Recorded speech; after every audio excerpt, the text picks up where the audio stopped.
Welcome, ladies and gentlemen. We are back to reality after a hiatus, a bacchanalia of Halloween and Thanksgiving. We're preparing to become sober-minded.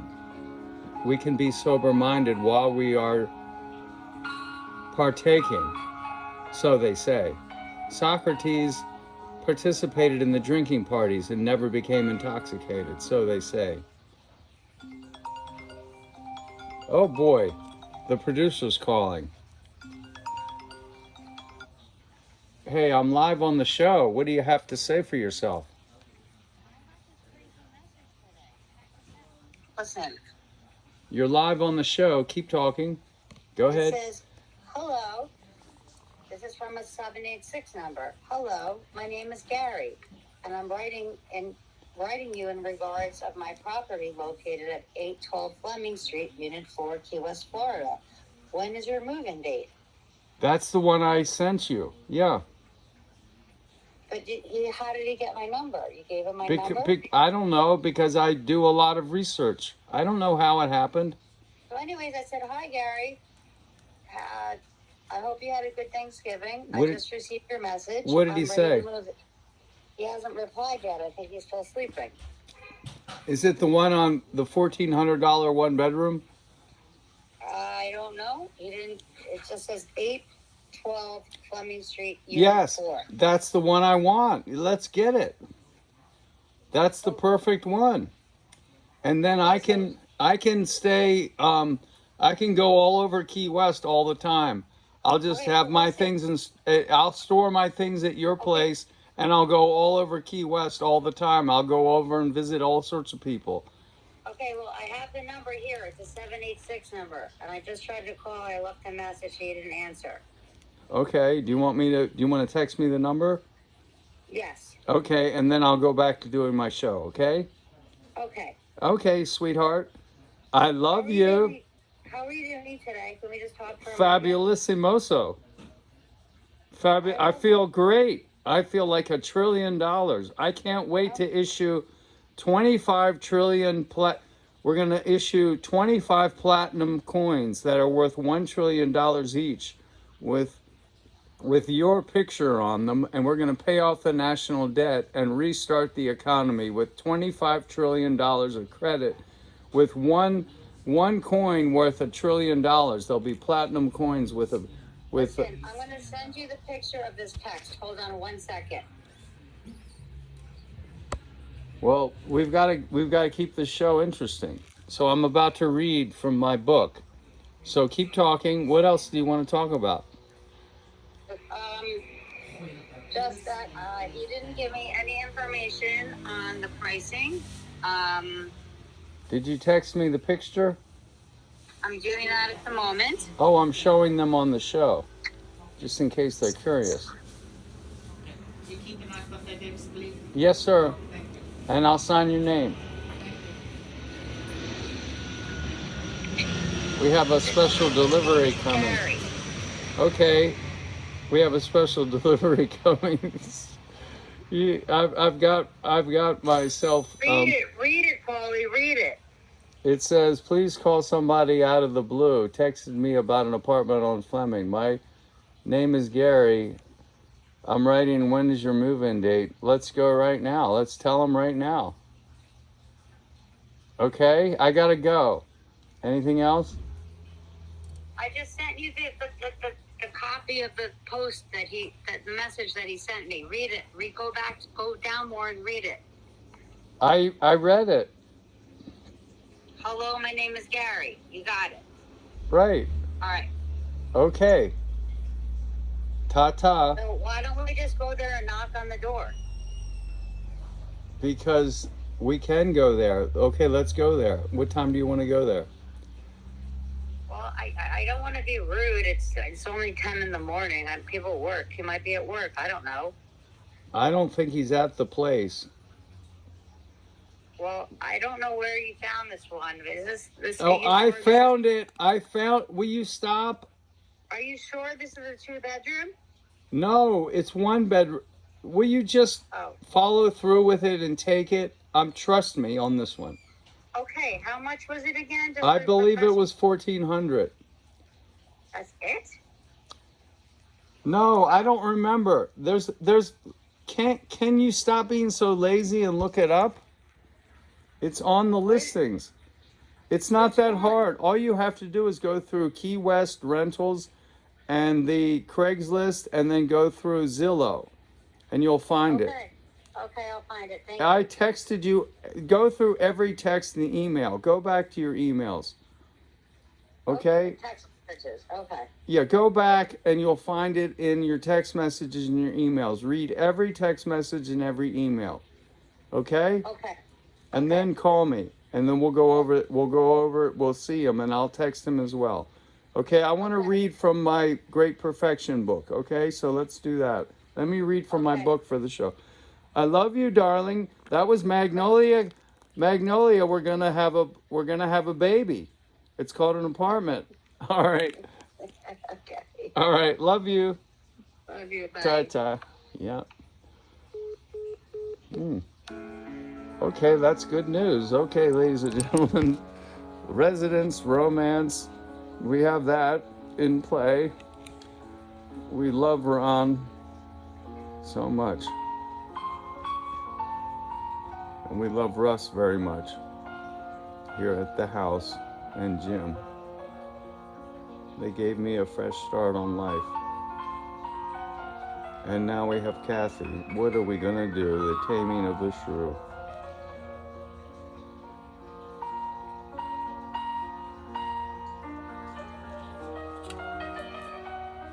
All right, today's reading, I never did get permission.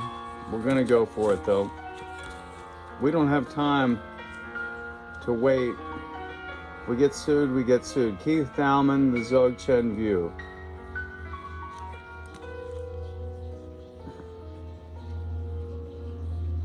Look at that.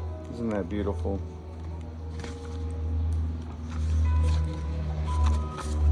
Dzogchen Now Books 2020.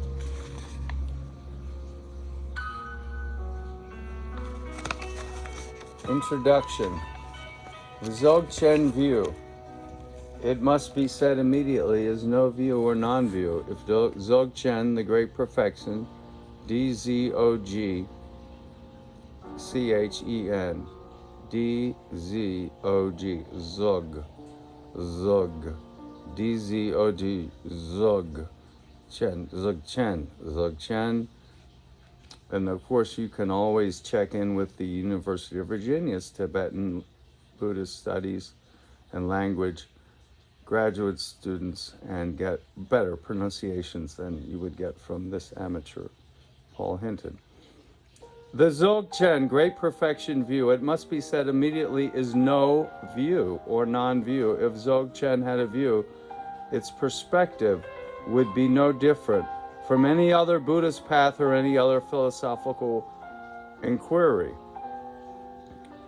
Because it is not an intellectual path, it has no discursive view. The Dzogchen view is rather a total outlook from the standpoint of pristine awareness, which informs the senses, emotions, and intellect.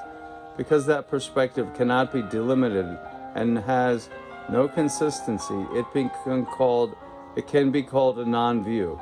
Further, because the Dzogchen view incorporates both subjective viewer and the variable objective view. Don't worry, we're going to reread this, and includes the consciousness that links the two in a unitary, non-dual state of awareness. The Dzogchen view cannot be separated from that unitary moment of pure awareness that unites viewer and view.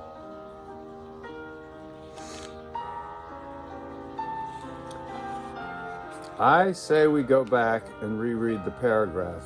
Introduction. The Dzogchen view, it must be said immediately, is no view or non-view. If Great Perfection had a view, its perspective would be no different than any other Buddhist path or any other philosophical inquiry. Because it is not an intellectual path, it has no discursive view. The Dzogchen view is rather a total outlook from the standpoint of pristine awareness, Staple that to your foreheads. Pristine awareness. Dzogchen is rather a total outlook. The great perfection is a total outlook from the standpoint of pristine awareness, which informs the senses, emotions, and intellect.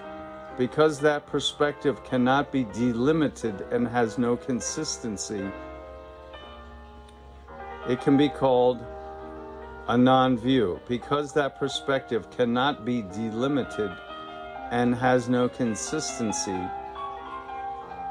it can be called a non-view. Further, because the Dzogchen view incorporates both subjective viewer and the variable objective view and includes the consciousness that links the two in a unitary, non-dual state of awareness, the Dzogchen view cannot be separated from that unitary moment of pure awareness that unites viewer and view. If we understand the Dzogchen view as non-view, then we can continue using the term Dzogchen view. It's the non-view view, but wherever there is an iota of doubt that hangs onto the notion of view as a concept, we must prefer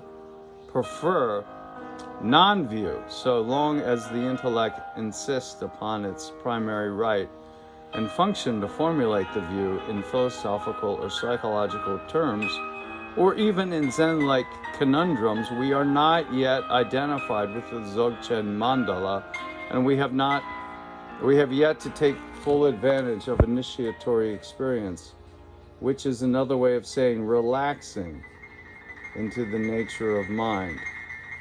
So long as the intellect insists upon its primary right and function to formulate the view in philosophical or psychological terms, or even in Zen-like conundrums, we are not yet identified with the great perfection mandala, and we have yet to take full advantage of initiatory experience, which is another way of saying relaxing into the nature of mind. We have not yet identified with the Dzogchen mandala, and we have yet to take full advantage of initiatory experience. And how do we do that? We relax into the nature of mind. The great perfection, non-view, the Dzogchen provides the vision, meditation, and action on the path of immediacy, which is no path, insofar it is a timeless path. Not that the graduated temporal path is rejected, it is merely shunted into an ancillary position. The Dzogchen view incorporates meditation and action insofar as the view is of the here and now, where nothing need to be done to attain the great perfection. All structured meditation and disciplined action are redundant. At least that is the Dzogchen view. The Dzogchen view, or the non-view, provides the vision, meditation, and action on the path of immediacy, which is no path, insofar as it is a timeless path. The non-view provides the vision, meditation, and action on the path of no path, the path of immediacy, insofar as it is a timeless path. Not that the graduated temporal path is rejected, it is merely shunted into an ancillary position. The great perfection view incorporates meditation and action, and insofar as the view is of the here and now, where nothing need to be done to obtain the great perfection, all structured meditation and disciplined action are redundant. At least that is the Dzogchen view. It must be said immediately, however, in order to avoid mistaking samsara for nirvana, that the view depends upon revelation. Revelation is direct introduction to the nature of mind, which we call initiatory experience. In my view, the Dzogchen view is thus the manner of approach to the great perfection, to Dzogchen most relevant to the boomer generation, and to all those at any time whose most significant experience in life has been what may be termed insight into the nature of mind, into mind itself. So Keith Dowman says, in his view, the Dzogchen view is thus the manner of approach to Dzogchen, the manner of approach to the great perfection most relevant, that manner of approach most relevant to the boomers and to all those at any time whose most significant experience in life has been what may be termed insight into the nature of mind itself. So this is the manner of approach most relevant into the nature of the mind itself. It is nothing but experiential, cognitive insight into the great perfection. What are we talking about? The Dzogchen view is nothing but experiential, cognitive insight into the great perfection. The Tibetan scholasticism uses the headings view, meditation, and action to define theory, practice, and result of the various traditions of Buddhist training. We have view, meditation, and action. Dzogchen, of course, has no philosophical starting point. Its genesis is an existential realization that dethrones the intellect, shunting it into a subsidiary, unquestioning place in the experiential realization of the non-dual here and now just as it is. The term Dzogchen view, therefore, encompasses the whole of Dzogchen. If we have the Dzogchen view, we also have the Dzogchen meditation and fruit. Only this moment matters. Nothing else is real. Dzogchen, of course, has no philosophical starting point. Its genesis is an existential realization that dethrones the intellect, shunting it into a subsidiary, unquestioning place in the experiential realization of the non-dual here and now, just as it is. The term Dzogchen view, therefore, encompasses the whole of Dzogchen. If we have the Dzogchen view, we also have the Dzogchen meditation and fruit. Only this moment matters. Nothing else is real. The first principal aspect of the path is the realization that this is a world of suffering. Psychic existence is suffering. The second principal aspect of the path is the altruistic intention to seek enlightenment for the benefit of the self-liberation of all sentient beings.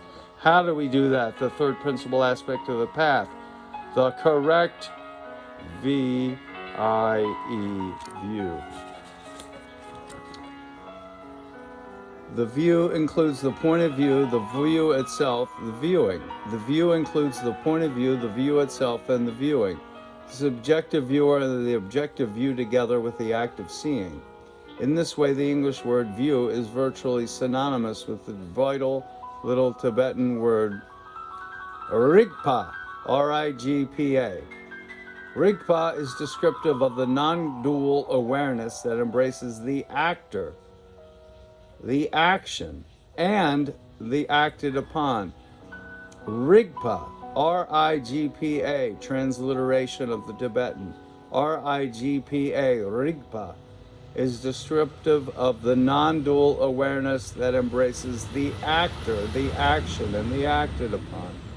The view thus describes the timeless moment of the now just as it is, as its manifestation in the fields of experience. It is a timeless, viewless view. It gives no view. It simply is what it is. And the timelessness that provides no temporal province in which experience may be caught and materialized.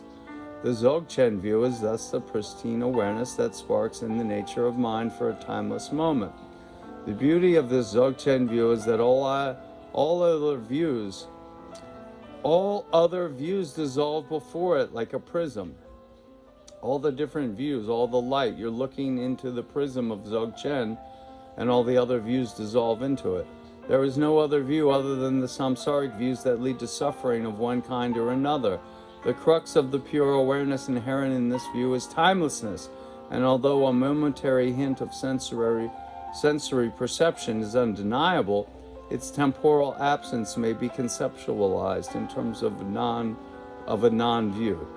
The crux of the pure awareness inherent in this view is timelessness. The crux is timelessness, and although a momentary hint of sensory perception is undeniable, its temporal absence may be conceptualized in terms of a non-view. To say that the Dzogchen view is a non-dual view where time and timelessness meet is to stress the absence of any valid dualism. But to focus upon a monad, to insist upon the unity, an absolute ultimate reality can lead to the obsession with a positivistic absolute. Like Brahman, when conceived, that tends to lead to an unnatural pride, a divine pride. To say that the Dzogchen view is a non-dual view where time and timelessness meet is to stress the absence of any valid dualism. But to focus upon a monad, to insist upon the unity, an absolute ultimate reality can lead to the obsession with a positivistic absolute, like Brahman, when conceived, like Brahman with a capital B, the God Brahman as a concept, the creator God, Brahman in the Vedic tradition. When conceived, that tends to lead to an unnatural pride, a divine pride. In other words, to focus upon a monad, to insist upon the unity, an absolute ultimate reality can lead an obsession with a positivistic absolute like Brahman. When conceived, that tends to lead to an unnatural pride, a divine pride. To continue, this statement of great perfection as the Dzogchen view. There can be no attainment of it because experience of it has no extension in time. And for that reason, it can be said to have no existence. I think this is clear. And you see, we're going to read in the sequel to this episode, we'll read the summary from these lamas that summarize the view and explain how the Dzogchen view will be what will come out of. It'll be what will survive and heal. And it'll be the gift from Tibet. Many of the practices are not suitable for Westerners. They're just, they're part of the tradition of Tibet, but they're not suited. People don't have time for all this dancing, costuming, but they can understand this in the West. To continue, this statement of great perfection is the Dzogchen view. There can be no attainment of it. There can be no attainment of it. Because experience of it has no extension in time. So there can be no attainment of the great perfection view because it has no extension in time. For that reason, it can be said to have no existence. But since it is coexistence with timelessness, it is coexistent with timelessness. It must be understood to have existed from the beginning of time. No development of it and no attainment of it is possible because it is complete and perfect from the beginning and cannot be manifest in time. Realization of it is impossible, not only because it is already realized, but because coexistent with timelessness, it cannot take any form except in the momentary flash of color and shape that has no extension in time. In this way, the Dzogchen view is the view of the great perfection here and now. It cannot be obtained, nor can it be lost. It cannot be obtained, nor can it be lost. It is the view that projected from the nature of mind itself, or to coin a synonym, mindness, so that the Dzogchen view is unalloyed, timeless awareness of mind's essence. So that the Dzogchen view is unalloyed, timeless awareness of mind's essence. Here the tradition makes a distinction between conditioned mind that manifests as an objective force and mind that is free by virtue of identity with its nature, its noetic essence. Identified with mindness, we can embrace every possible karmic concatenation and every possible philosophical view, whatever the bodhisattva ethic determines. We see no particularity as essential, no specific as independently existing, no detail possessing any greater value than any other, perceiving the totality in a grain of sand. Every perception is all-inclusive, and that perception defines the Dzogchen mandala. Within the momentary scope of the nature of mind, every potential variation of color and form may arise. That is the Dzogchen vision. We will stop here in the middle of page 8 of the Dzogchen view from Keith Dowman. Dzogchen, it's published, Dzogchen Now Books 2020, and we were reading the introduction. We got to page 8. If you wish to find Keith Dowman, www.keith.dowman@gmail.com. I think it's time for me to write him. We're at 27 minutes. May you find the mind of clear light, the great perfection in your own way, and reconcile these realizations with your own particular background of science, engineering, chemistry, physics, mathematics, astronomy, religion, philosophy, parapsychology. They all fit in, they're all incorporated.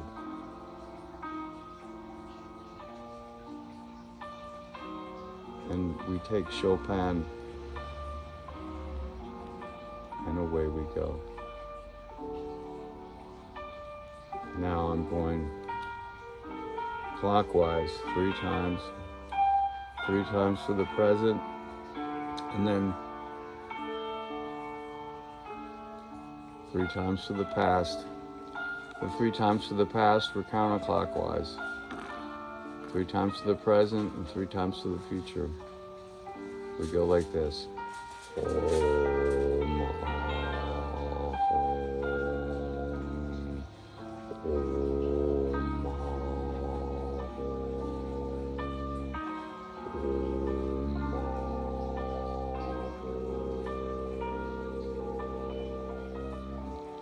for the present. You can beat on your chest, wake yourself up. You can knock yourself in the head. When you conclude, PHAT, fat, fat, like that, fat, or pet, PHT, PHAT. Om, om, om. You do the om, we're in the present, and then to bring yourself fat. Om ma hong, om ma hong, om ma hong. I'm chanting Om, A-H, Ah, the void. Om is the whole of the creation energy, like the Holy Ghost. And Ah symbolizes the space, the pure space with nothing in it, like the ether that Einstein didn't think existed. And the Hong is the body, the purified body, H-U-N-G. And then for the future, we'll go Om, Om, Om, Om.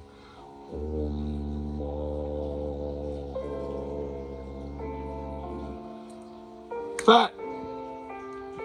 In other words, you do something stressful, like you do the mantra over and over and over again 108 times, or 3 times, 3 times, or you're doing 9 ohms or 108 ohms, or you do 108 Om Mani Padme Hum, Om Mani Padme Hum. blending method and wisdom, the wish fulfilling jewel, manifesting the beautiful lotus flower of realization and compassionate wisdom fiercely applied. And then you come out of it with a sudden snap. So you might hold your breath in some of the practices until you can't hold it anymore while you're standing on your tippy toes, do something extremely strenuous like you do as an athlete. And then at the end you have to come out of it. So they do use the word fat, P-H-A-T, to come out of it. I found that interesting. I use it in the shower. So I do my 3 times to the left. Sometimes I can't rotate, I'm too sore. I just do it with my hands, I rotate. And I do 3 times for the present, all over, back and forth, and then 3 times in the future is you go clockwise for the future. And then you visualize that the past, the present, and the future are all harmonized and within the great perfection. And you complete it with a fat. And actually it does, I feel it when I hit my head like that, like my teacher would strike me. I feel it awakens something, the pituitary and the pineal gland. So the striking is actually justified by the teacher to the student in certain settings. In my circumstance, I accepted it completely. All right, thus concludes the episode. We'll call this 32.00, and we'll proceed with the rest, and we'll go through this book, this wonderful book, The Dzogchen View. Thank you, Mr. Dowman. Write him. Anybody who wants to send him a donation, consider it. But he doesn't want anybody's money, and he certainly doesn't. That's what I would imagine. But yeah, send him a donation if you want to. Or ask him where he would have his money donated if he had the money that you had. Email him. Ask him, how did he attain this great realization? I don't know him. He may not like what I'm doing. But his work is the best. Truly astonishingly well written, well composed. He's the best at composing the English. Better than some of the other scholars that I've encountered, but they are all excellent in their own way. Thank you so much for watching. May you find the mind a clear light.